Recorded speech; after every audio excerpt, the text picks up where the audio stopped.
Hello, my name is Rose Riley, and I'm a member of the League of Women Voters of Washtenaw County.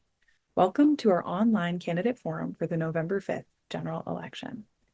The League is a nonpartisan, nonprofit organization that promotes voter education and participation, and we host candidate forums to help voters make informed choices. Now, let's hear from the candidates. Good evening. My name is Belinda Doolin, and I will moderate the forum tonight. It is my honor to introduce the two nonpartisan candidates running for judge of the 15th District Court, Tamara Garwood and S. Corrine Moore. Thank you, both candidates, for your time this evening and participating in this forum. We will begin with opening statements, and if we're ready, we'll get started with Ms. Garwood. Thank you. My name is Tamara Garwood. I have lived in Ann Arbor for more than 25 years. I've also been a lawyer for more than 25 years, handling civil, criminal, probate, and family law matters through all phases of litigation.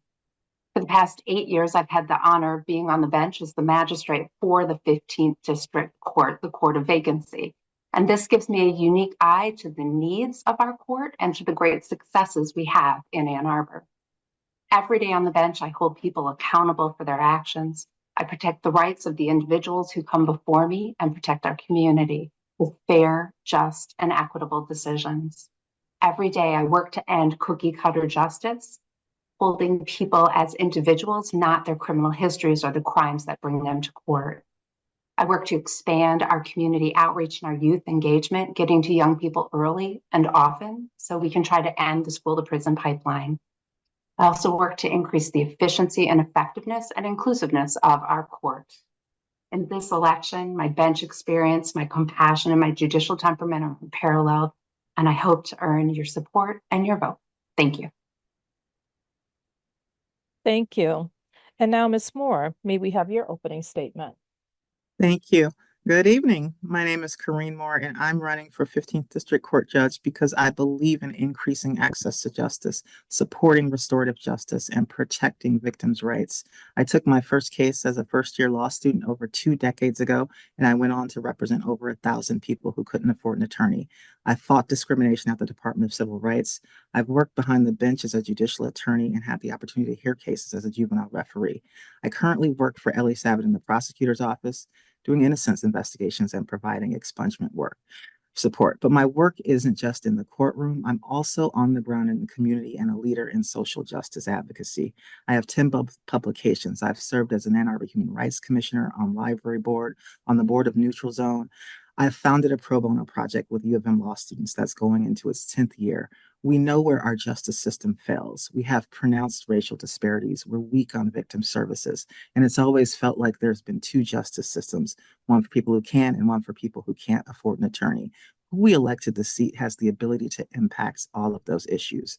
We know that the background a judge brings behind the bench matters. We have 3 treatment courts. Whether a judge has the background needed to connect with treatment court participants and help them see a path forward matters. How hard a judge works to make sure justice is served for people from all walks of life matters. I know that I have the background needed to not just enforce the law fairly, but to also make a better, more inclusive justice system that works for everyone. Thank you. Thank you, Ms. Moore. Now we're going to shift to our questions, and we will start with the first question with Ms. Moore. The question is, it is often said that justice delayed is justice denied. What management experience do you have that would prepare you to manage a docket effectively? So I definitely think my experience behind the bench as a judicial attorney and juvenile referee will help me manage the dockets. I think being number 2 in judges' chambers and being the point person for making sure that the cases on the docket are actually heard, and for cases suddenly missing from the docket make it to the docket as well. It's important just understanding what that environment is like from the person, standing next to the judge behind the bench, and actually organizing that helps. Making sure you have a team that's looking for the things that you can't look for when you're on the bench is important. And having been beside the person on the bench, I know what that looks like, and I can help make sure that those who are working with me are looking for those items and understand that where someone is complaining and wants to be heard and wants to have an opportunity to be heard, that I may be available and that I am open to, expanding the docket and receiving notes and just having an open and welcoming atmosphere is something that really matters and making sure the staff is on board. So my experience actually being behind the bench and coming in with a new judge will definitely help me there in that capacity. Thank you. Same question, Ms. Garwood. Thank you for the question. So the question is, how will my experience allow me to manage a docket effectively? Well, that's what I do every day. As a magistrate on the bench, I handle my own docket. People pull the files necessary for my docket, but every night before I go home, I make sure that that docket is ready to go. And if there's a problem with the docket, I myself go and I find whatever files are missing. Every day I'm on time. Every day I'm prepared. So as cases come to me, I can handle them in a timely manner. When decisions have to be made and can't be made at that time on the bench for whatever reason, I am quick to respond to those issues and to render decisions and opinions in a very timely manner. I'm on call at this point 24/7. As long as I'm in the state of Michigan, I'm on call for our 14 agencies. And this really forces me to be efficient with my time because I'm waking up in the middle of the night to get phone calls for search warrants and stuff and such. I also handle our weekend dockets. We have court every day of the year in Washtenaw County for criminal matters. That includes holidays and weekends. And at those times, I'm often visiting a different court to do those criminal arraignments. And I often have to manage how to get the docket moving in an efficient manner, gathering information from the various agencies, from different prosecutors. So really, this is something I do every day. I think I do it well. And I think anyone who would come into the courtroom would say that it is a well-run courtroom. Thank you. Thank you. Our next question, and this question will begin with Ms. Garwood. Other jurisdictions, such as Cook County, Illinois, have created specialized restorative justice courts. What is your position on expanding restorative justice options in Washtenaw County courts? Thank you for the question. Well, I think that whenever restorative justice can be used, I think it's an excellent opportunity as long as everyone who is involved is willing to participate. There's something holistic about repairing the harm that criminal matters have, holding people accountable, but protecting victims. And I think in many cases, non-traditional justice serves those needs. I think we have to focus on reconciliation, and that then allows offenders and individuals involved in crimes to really have a better understanding of what the impacts of their crimes are on our community and on others. And I think often that's lacking. So it's really an exceptional opportunity to do that. Right now, we don't really have restorative justice programs per se in the 15th District Court, and I would certainly welcome the opportunity to implement restorative justice in cases where it's appropriate. Again, everyone has to agree to participate in restorative justice. Otherwise, we've all heard the stories of where it can be a nightmare if everyone's not a willing participant. Thank you. Ms. Moore, same question. Thank you so much. So I agree with Tamara. It's something we should do more of. And, I would note it's something we should be doing more of in the 15th District Court where people are coming in for minor issues, whereas in circuit, it's harder to do restorative justice because sometimes it's really hard for a victim to come to that, room and be willing to speak to the person, and they may not be ready, right? And sometimes when the offense is less serious, it's easier to have that opportunity and to create that environment where everyone is comfortable and able to reintegrate the person into the community. So I definitely think restorative justice is important. I believe treatment courts are a form of restorative justice, and I do hope to expand them. Particularly in landlord-tenant and termination of tenancy cases, I think there's an opportunity to do more restorative justice and treatment court options there, particularly for in affordable housing where people are subsidized and if they're losing their tenancy and subsidy, they are really losing their key to remaining in this community. And so I think it's really important that we integrate that into our district court system. I'd also like to bring back the domestic violence treatment court. That's something we used to have in the 15th District Court, but don't have anymore. But having had the opportunity to speak with practitioners, they think that was something that was really important. And if we can get funding to bring that back, I do hope to bring that back. I'll end there. Thank you. Thank you. And we'll move to the next question and start with Ms. Moore. How would you handle a case in which your personal beliefs conflict with established law or legal precedent? I think that is, I won't call it the essence of my career, but I think that is something that I deal with every day. And so deciding to run for judge and deciding to work from inside the system is something I take very seriously. But at the same time, I also take my oath as an attorney and hopefully eventually as a judge as something that I take seriously. We are obligated to enforce the law, and I would have no problem doing that. Certainly, there is an opportunity for judges, to act as leaders when precedent isn't clear, where there's room to interpret precedent in a more favorable way.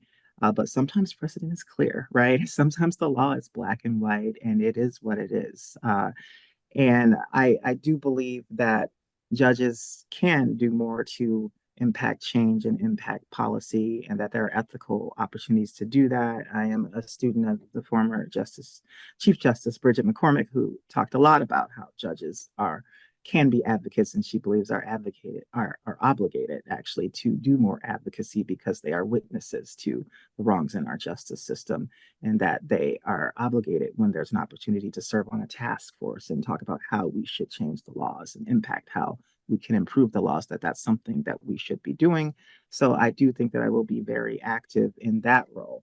But as for actually enforcing the law from the bench, there are obligations that we have, oaths we have taken, and it is how our community is run, and I will do my part. I will do my part. Thank you. Thank you. Same question, Ms. Garwood? Thank you.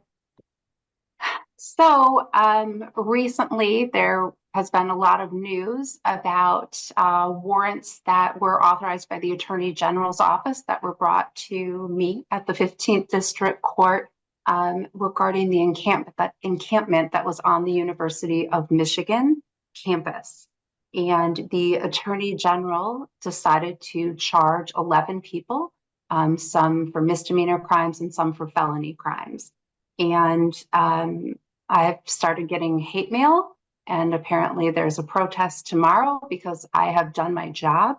And when the Attorney General's office has come to me and demonstrated probable cause to charge someone and demonstrated appropriate evidence for me to have probable cause, I have to sign a warrant. And it's a perfect example of a circumstance where you may not necessarily agree with what's happening in front of you, but if a party meets a burden of proof as a judge, as a magistrate, you are obligated to, in this circumstance, sign the warrant, to follow the law, whatever the circumstance may be. So I definitely face these struggles on a day-to-day basis. And I believe that we have to enforce the laws as they are written. We are not legislators when we are on the bench. We have to turn to the legislators. I do participate in a couple different organizations at the state level trying to change laws that I think would better impact what's happening in the courtroom through the Michigan Association of District Court Magistrates and through an organization with the State Bar. I'm the chair of the Committee of Unauthorized Practice of Law, trying to make changes to better the courtroom. But when the law says what the law says and someone meets their burden, you have an obligation to follow that. Thank you. Thank you. The next question, and we'll start with Ms. Garwood. How would Michigan's truth in sentencing laws affect your approach to sentencing? So the Sentencing that happens at the district court level is much different than sentencing that happens at the felony level. I'm sorry, start that again. The sentencing that happens for district court judges is different than the sentencing that happens at the circuit court level with felonies. And so at the felony level, as we currently stand, we have very specific rules and guidelines that judges have to follow. And in certain circumstances, they can deviate from those guidelines. At the district court level, we do not have those. We have maximum penalties that we can charge people with, but we do not have guidelines and specifics with that. And so I believe that we have to have truth, we have to have honesty, and we have to make significant investigation before we have sentencing with anyone. And I think a judge is required, I think they're obligated on all levels, regardless of the law, on all levels to dig as deep as you can to figure out what brings someone to court, to try to figure out what solutions that individual needs, putting those on the record and being clear to try to solve the problems that bring people to court. I think that's done through significant investigation of the judge, using community partners to try to figure out what has brought someone to court, and certainly using our probation departments to assist us in doing full investigations and then putting everything out on the record. I think that's important. And I think that's what's required of the law and what would be required under truth in sentencing. Thank you. Ms. Moore, same question. Thank you. So I would also agree with Tamara on that. Mostly what we're dealing with in the district court is really the opportunity to do restorative justice. When we're talking about criminal sentencing, we are talking about people coming in for misdemeanors and crimes punishable for less than a year, often punishable for less than 93 days. And our goal is to, one, make sure they don't come back in the justice system. Make sure, one, the victim is protected, but also that this person receives what they need to rehabilitate and not become a repeat offender who then comes in for something more serious and ends up on the felony docket in the circuit court.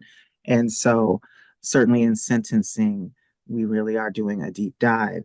We really are trying to connect and figure out what it is that led this person to the court and what it is that will make sure that they do not come back, and what resources they need to basically change their lives or to move onto a path and stay on a path that gives them the opportunities that they need to succeed. And so I think that's what our focus should be in district court because of the types of offenses that we are dealing with. And that's not to say that the offenses aren't as serious, just that, it's an opportunity to do early intervention. It's an opportunity to make sure people are getting the support they need so that they don't end up building, a record that creates problems for them in other areas in their lives, because that is what happens. Thank you. Thank you. Our next question will begin with Ms. Moore. What steps would you take to maintain order and a fair trial when presiding over a case that attracts public scrutiny and media attention?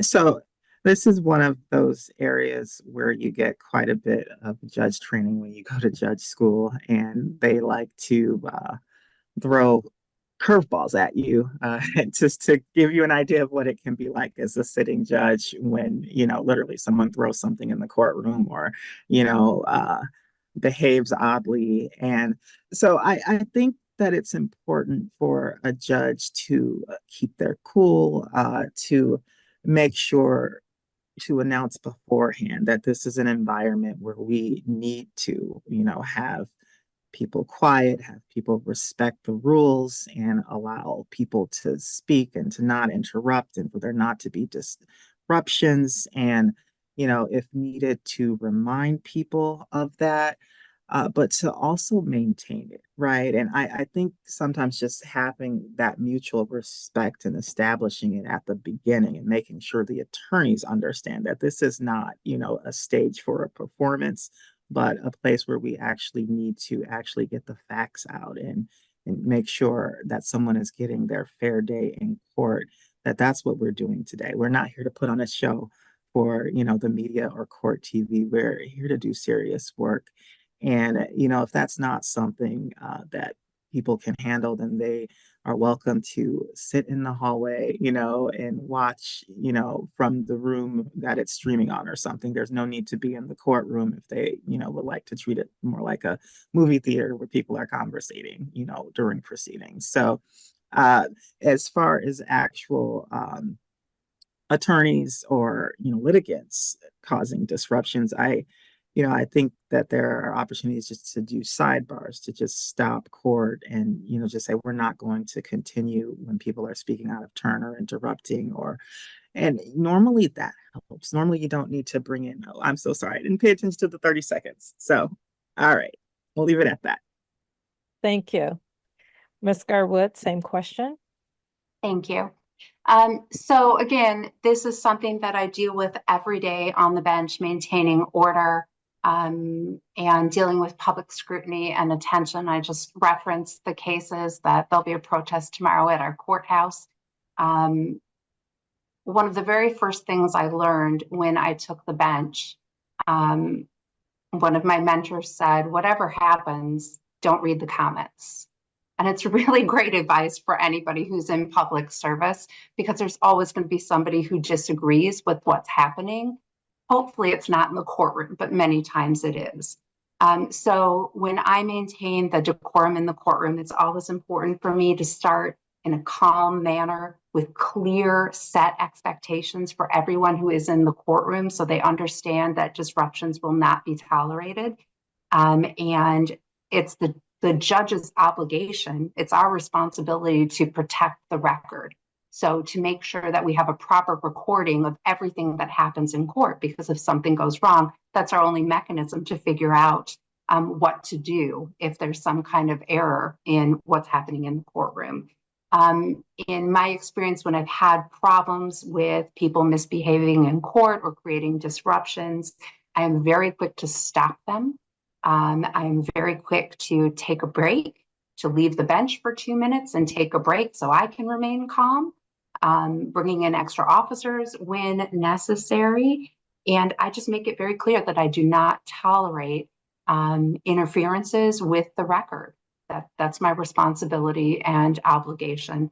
And a lot of what we've done during COVID is now online. And so a lot of those videos of various court proceedings have come out with a great deal of public scrutiny and a great deal of attention.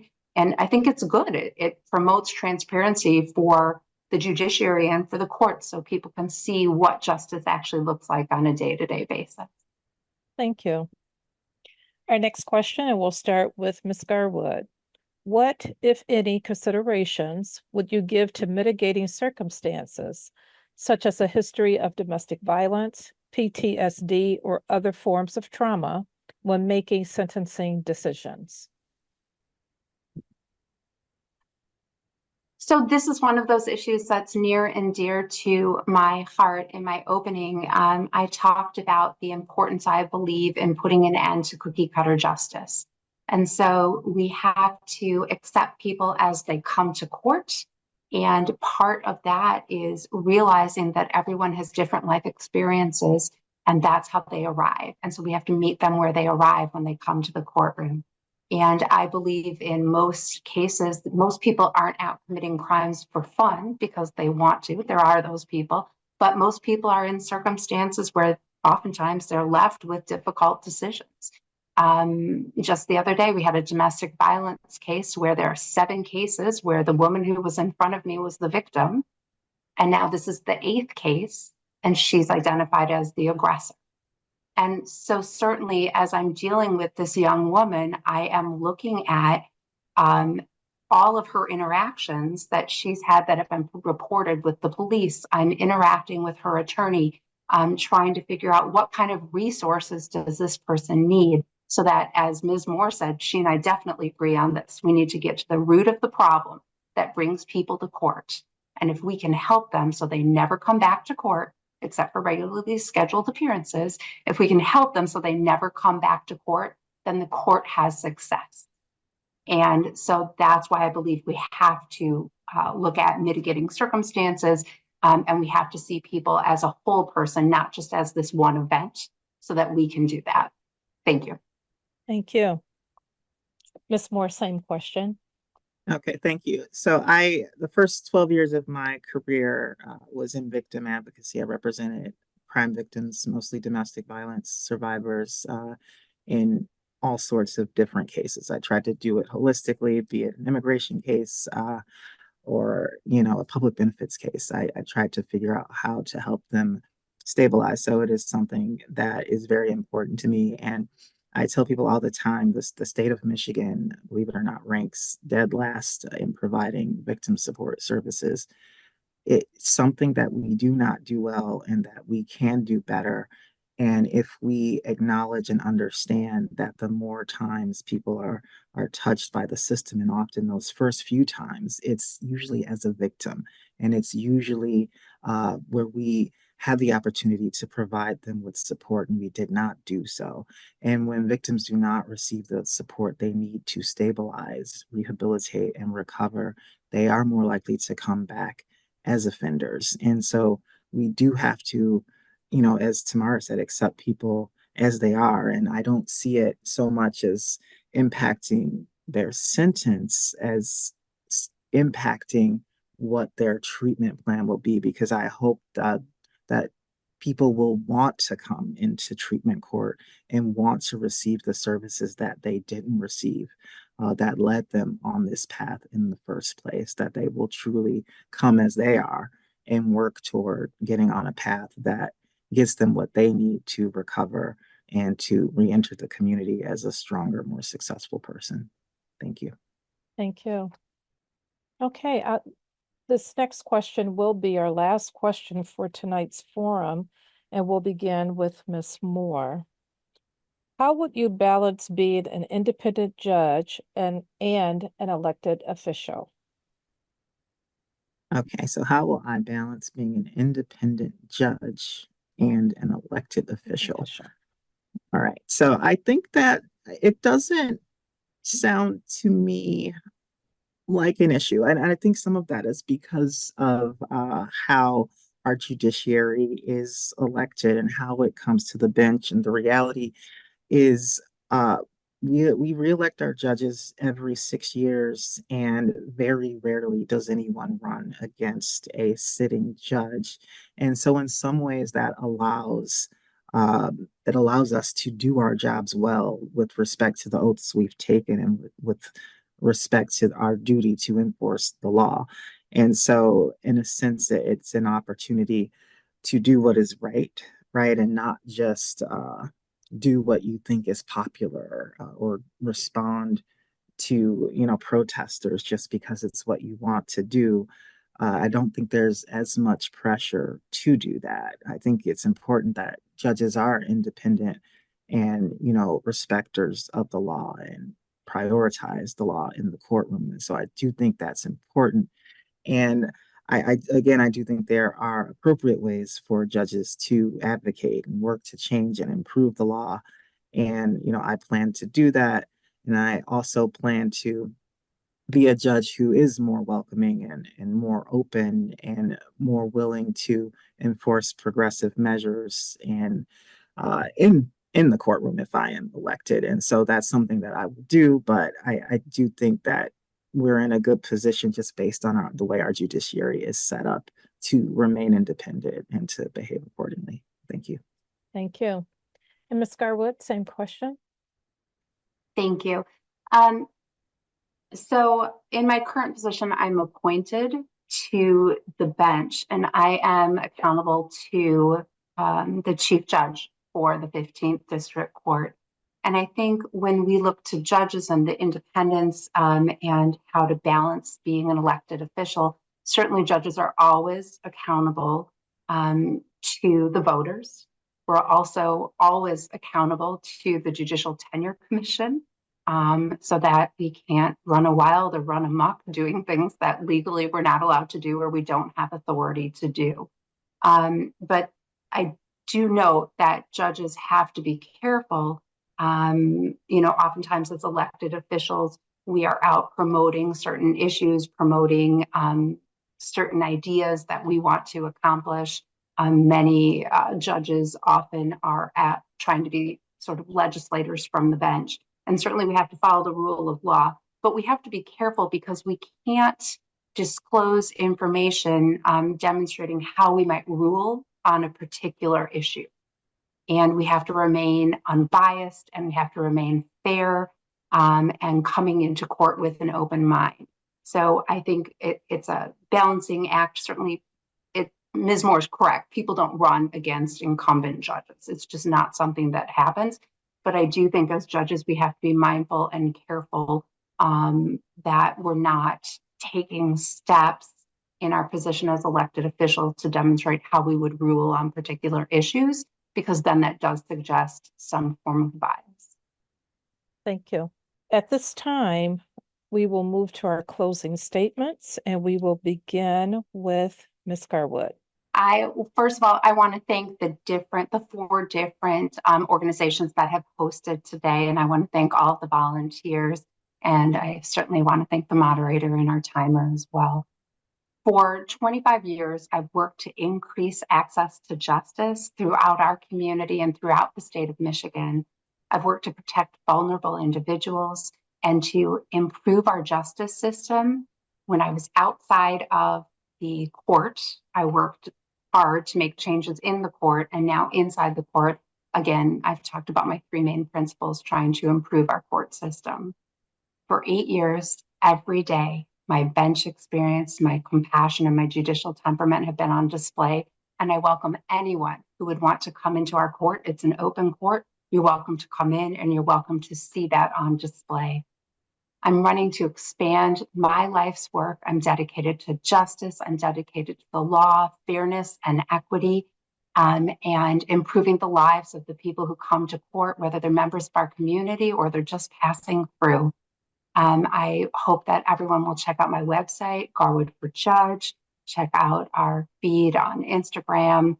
I think there's a Snapchat, but I'm too old to know what that is. And certainly on Facebook. And again, I'm Tamara Garwood, and I hope to have earned your vote for our election. Thank you so much. Thank you. And Ms. Moore. All right, thank you. Thank you all so much for having this forum and putting it together for both of us. We really appreciate it. It's hard to get visibility. On the bottom back of the ballot, I tell people, nonpartisan section, you got to flip it over. You've got to pay attention to the nonpartisan section, and you have to have some idea of who we are and what we stand for. So today, I really hope that I have communicated to you my experience is not just in the courtroom. It is not just behind the bench. It is also on the ground in the community. It's multifaceted. It really is about having worked with people from all walks of life and bringing that perspective to the courtroom. As I pointed out in the intro, it really is, I think, where we are right now and what we believe in right now in this community. It is about restorative justice. It is about increasing access to justice and having more inclusive courtrooms and making sure everyone who comes into that courtroom gets their fair day in court. And it is also about protecting victims' rights.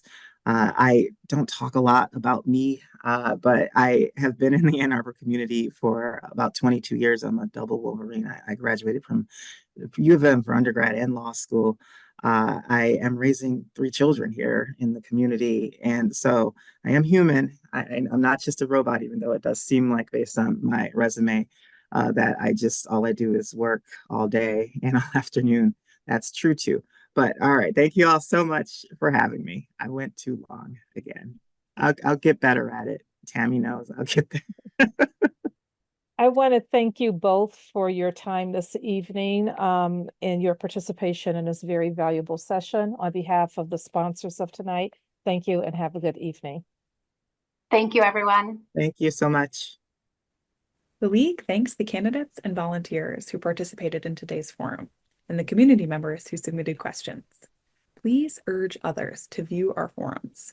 And most importantly, please vote in the November 5th general election, either by absentee ballot or in person.